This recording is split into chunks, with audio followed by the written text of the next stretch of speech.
Welcome to this edition of SAU Weekly, your source for the latest news and sports from St. Ambrose University. I'm Andrea Sindicati. And I'm Miranda Richards. Last month, Iowa legislation passed an 11th hour ban on diversity, equity, and inclusion program at public universities. Now, DEI offices at the University of Iowa, Iowa State, and Northern Iowa will either be eliminated or integrated into a new department. And although our DEI offices here at St. Ambrose isn't subject to that ruling, its impact still felt across the state. SAU Weekly's Luke Vera has more. It's business as usual here at the Student Activities Office, answering emails, having conversations with colleagues, and wondering if SAU can be better in any way. We try to focus on ensuring that people feel like they belong. So whether students or employees, it's really looking at human beings and making sure human beings feel like human beings. But at public universities across Iowa, it's a different story. As these universities begin to cut the funding of their DEI offices, it's concerning to people like Ryan Sadler. I think the state of Iowa will feel, at the public universities that are affected, I think they will feel the impact, and that includes our student enrollment, populations, a diverse student population enrollment, but also in some of our employment opportunities for individuals from diverse backgrounds. The overhaul is just the beginning, but the trickle-down effect is a worry for community colleges or private universities like SAU. But here at Ambrose, Sadler and his staff continue their mission to help students feel welcome no matter what. But if I can make a student feel like they're that important, you're the most important person, I think if we all could do that, that gets at the essence of what DEI is belonging. Grad student Abby Ryan works closely with the office and feels it's the student groups who also need the support. Black Student Union, Latinos Unidos, like PRISM, pushing forward that these are very active groups in our community that are led by our students that identify in those communities, but they are open to everybody to come to. Keeping with the tradition of being of and for our community. With SAU Weekly, I'm Luke Vera. Thanks, Luke. Although Iowa Governor Kim Reynolds has yet to sign or vetoed the bill, Reynolds has until April 9th, or 30 days from April 20th adjournment, to decide. In April, Governor Reynolds signed Bill SF 2340, giving judges and law enforcement the authority to determine whether or not someone should be deported. On Wednesday, SAU students and community members gathered at St. Anthony's Church in Davenport to make their voices heard. SAU Weekly's Malu Coelho takes us there. We deserve to be here. This video in front of St. Anthony's Church is an opportunity for people of all backgrounds to come together in protest of SF 2340. Those who attended believe the law encourages racial profiling and could hurt Iowa families. This bill that has been introduced is inhumane. I think it gives the opportunity to create more biases, more stereotypes. It instills a strength to make sure that our voices are heard. Lainey Gonzalez, member of SAU's Latinos Unidos, spoke at the event advocating for her community. Hispanic Latino population is only about 6.9% last time I checked. So I think the fact that she put a target on people's backs like that is disheartening. Community member Jessica Garcia agrees. I don't like it. I think it is very racist. We, the immigrants, are here in Iowa. We don't do anything bad to the community. We have a lot of people that works. We pay taxes. We have businesses. Castillo hopes that this event promotes change and that the community can stop the bill. I feel like this was voted very rushed, almost secret-like, but yes, creating more awareness so that way Kim Reynolds knows that we have the power, we are the people, and she is supposed to represent us. SAU students leave an important message: to come together despite this attempt to divide. We are all human. At the end of the day, it does not matter how we look like, we are all human. We are allies. Whether or not you're part of the Hispanic Latino community, you will always have a community of people behind you. For SAU Weekly, I'm Malu Coelho. Thanks, Malu. Both Davenport and Bettendorf police departments have released statements supporting the cause. The bill will go into effect July 1st. As part of the campus master plan, SAU is looking to spruce up some of our empty green space. The administration, with the help of students from the Outdoor Spaces Committee, are in the planning stages of installing new fire pits around campus. Potential locations include in between Bechtel and North Hall and on the south lawn of the Strub townhouses. Seating and lighting is also planned around each of these areas. We've actually been trying to improve some of our outdoor reflection areas and seating areas over the past 20 years. We've come a little way, but there's some real commitment to that now. This summer, we want to start construction and be ready for use when school starts. Once operational, students will simply scan their B cards to use the fire pits. These are all in parts of ongoing efforts to improve the way students live and learn around campus. A new exhibit in the Kadich Gallery is up for display. The project was part of an independent study by artist and recent SAU graduate Rachel Young.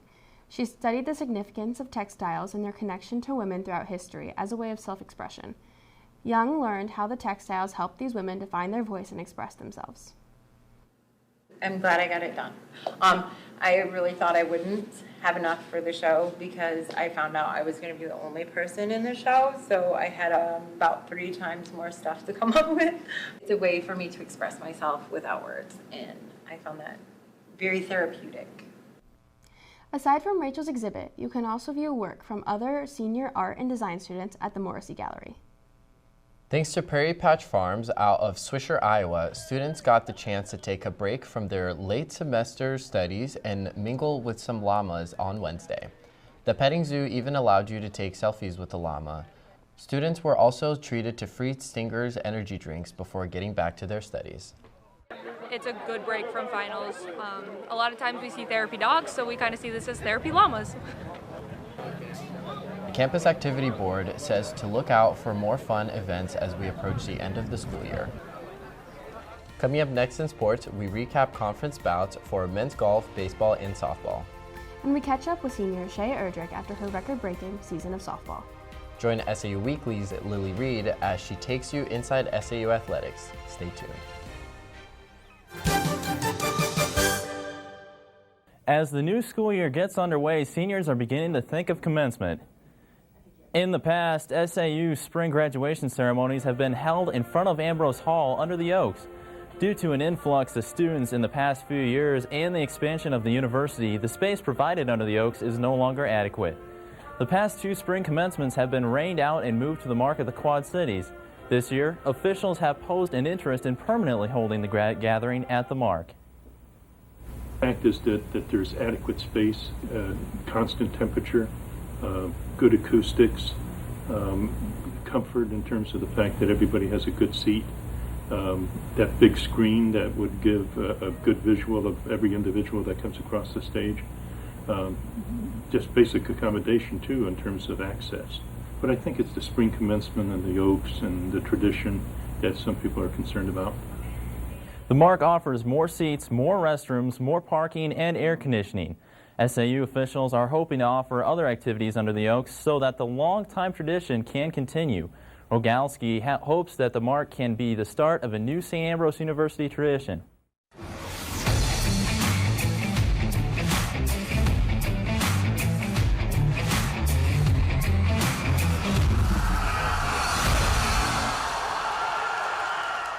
Senior softball player Shai Erdrich capped off a record-breaking career this season. I caught up with her to talk about her record-breaking career. For Shai Erdrich, her career has been all about her speed. It was that quickness that led her to breaking both the career and single-season stolen base records this season. Breaking news, that puts Shai Erdrich at the top of the leaderboard for career stolen bases. It actually feels really good. I've worked really hard for it, and I pushed myself beyond limits to get to where I was, and it was a great achievement to do, and I'm really happy for myself. It's always great to see my athletes break records because at this level they're sacrificing a lot of their time and a lot of their body, and and it just it's great to see the goals that she had and we had together for her to reach that 50 stolen base mark this season. And it's always inspiring to see someone like Shai out there doing what she does. But Erdrich didn't have to look far for motivation. The records were held by her former teammate Olivia McClintock, which made it a bittersweet moment. It does feel good, but at the same time, I've also looked up to her my whole career in making that record, so it was nice to run after somebody I knew and to run after a goal that she already placed for me instead, and it pushed me just to be even better. From her former teammate to her current teammates, it's always been the girls around her that make her better. My team is a huge support system. They push me every single day and they hold me accountable for everything that I do, and I wouldn't be where I am without them. They help me be the player I am, and I wouldn't be able to do anything without my team. Shay is honestly one of my best friends, best teammates ever, and it was honestly awesome watching her work hard for something, and we would chat at night about how close she was to it, and it was just cool to see her actually follow through and break one of the biggest records here. A record-breaking career that started before her time at SAU. The younger me is definitely very proud of myself, and I look back at the younger me and I think of all the things I've accomplished, and I just know she would be so proud of me.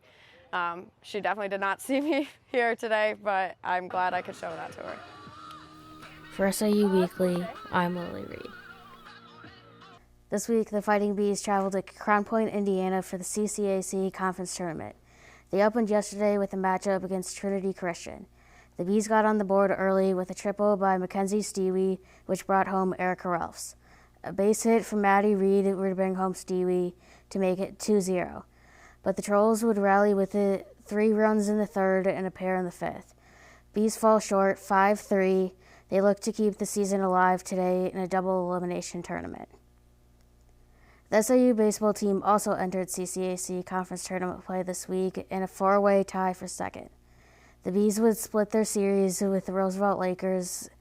This wasn't enough for the Bees to keep the 2 seed in the tournament, ultimately dropping to the 5th seed. The Bees opened the tournament play against the 2nd seed, the Lakers. It was a close game throughout, but the Bees found themselves down by 2 runs. But rally back with 2 huge swings, a home run from Brock Webby in the 6th and Jacob Mucha in the 9th, would tie it up at 3. The winning run would score on an error. SAU wins 4-3. They will play later tonight. After several second-place finishes in the month of April, the SAU men's golf team traveled to Wilmington, Illinois, looking to bring home the CCAC Conference Championship. After the first day of competition, the Bees found themselves in a 2-shot lead ahead of Olivet Nazarene. But Olivet would rally back to build the lead and claim the CCAC title. The Bees finished second as a team and were led by 3 golfers inside the top 10. Jacob Stotzel was in a tie for third with a score of 225, and Dylan McAleer was a part of a 3-way tie for 5th, one shot behind Stotzel. And that'll do it for Inside SAU Athletics. I'm Lily Reed. And that's all we have for you on this edition of SAU Weekly. We'll be back next week with the latest news in sports from St. Ambrose University. Remember to check out the SAU TV Facebook and Instagram pages for our newscasts, top stories, and more. You can also find them on the Hive at sauthebuzz.com. Thanks for watching.